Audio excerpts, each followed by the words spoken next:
Ayun na po, nandito na po tayo sa puno ng bayabas. Mamimitas na po tayo ng para sa guava jam. Magpa-practice na naman po ulit tayo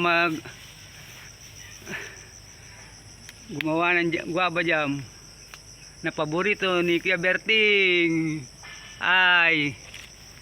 Ayan po, fresh from the bayabas tree,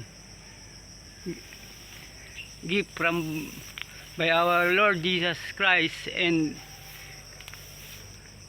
God the Father who created heaven and earth.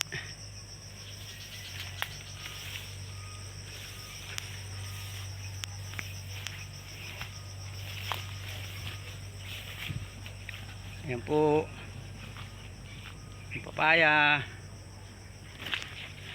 Ayan po, ang daming papaya. Salamat po Panginoon sa biyaya ng bunga ng lupa. Yung mga halaman na yung ginawa.